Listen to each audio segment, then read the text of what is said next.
Hello everyone, Giltar here with an action figure review. This time we'll be looking at the Boba Fett figure from the 6-inch Star Wars Black series of toys. This toy was released in October of 2013, and the manufacturer's suggested retail price will range from $20 to $25 in North America. As with all current Black series Star Wars toys, the packaging is quite unique with a black dominant color scheme supported by orange and grays. The box itself displays a windowed view to allow the toy and accessories to be on display while within the package. For accessories, Boba Fett comes with three iconic pieces of equipment: his EE-3 carbine rifle, a Sacros or Sacros K11 blaster pistol, and a Metrinomen Z6 jetpack. The jetpack sports a slightly downward angled peg that fits securely into the back of the torso. The blaster pistol fits snugly into either hand and can be stored within a holster on Boba's right hip.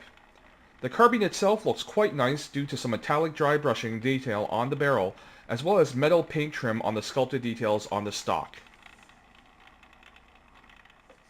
The number of points of articulation is on par with the standard set in the Black series of toys, with a ball joint at the base of the skull, a hinge where the skull meets the neck, swivel and hinge shoulders, elbows, wrists, and hips, a ball joint just above the waist, swivels at the upper thighs, double hinge knees, and swivel rocker ankles. There is also an additional joint in the toy's right arm, a swivel just above the elbow. This is to accommodate the sculpted wire that connects from the top of his gauntlet to a point in the sleeve just above the elbow.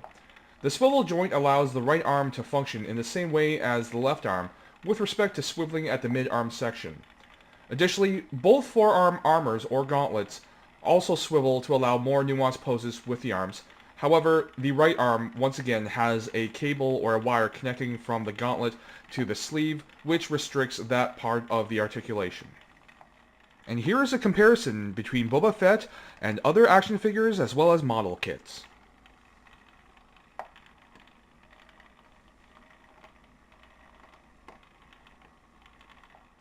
Now on to my overall thoughts on the toy. Starting off with the positives, the sculpt, paint application, and accessories all come together quite nicely to create a wonderful three-dimensional representation of an iconic character. The proportions, the use of matte finishing, and dry brush detailing can all really bring out the sculpted detail for full appreciation, not just for the figure itself, but also the accessories. The articulation ability of the toy also allows for some interesting posing possibilities. The joints at the neck and the base of the head allow for a particularly expressive range of poses. As always, the product presentation for the Black Series is very much appreciated by myself, and I think this attention to a particular detail, which is often overlooked in comparable collectible toys, sets this product line apart. The box that the toy comes packaged in can be as much as a part of the display as the figure itself in my eyes. Now unfortunately we're going to move on to several negative points. First of all, the articulation, while potentially great, is hindered in two key areas: the shoulders and the hips. The shoulders have sculpted armor components which restrict the joints from fully swiveling upwards. This greatly hinders any ability to pose the figure where you require the arms to move up in any significant degree. The hips are also hindered by sculpt, the pelvis armor specifically. This restricts the range of forward and back motion of the hips, which really does reduce the amount of poses for the lower body.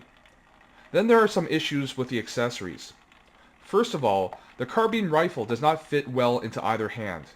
This is due to the design of the movie props stock, and also how the sculpt of the carbine turned out. You'll notice that you can still place the carbine into the hands, but they won't look correct, and in order to make the index finger fit into the trigger area, you're going to have to extend the figure and potentially stress the plastic, which I don't recommend. The nozzles of the jetpack are also quite lackluster. This is because they're solid pieces of plastic. There is no sculpted detail to indicate any sort of internal structure that you would normally see in a nozzle. Something as simple as making the nozzles hollow funnel-like structures would have easily remedied this problem. Lastly, there's the matter of the shoulder cape, which is made of a very light and almost paper-like fabric. The problem with the cape is that there is no body to it, no volume, no weight. And this is made worse by the way that it was folded during production for the purposes of packaging. From certain angles, the cape looks fine, specifically the front or the back, But if you see it from the sides, and you see also how acute the creases are in the folds of the cape, it just looks cheap and ruins the convincing look of the textures that fill the rest of the figure's parts. Now keep in mind, the fabric use of toys is often a difficult matter to be addressed.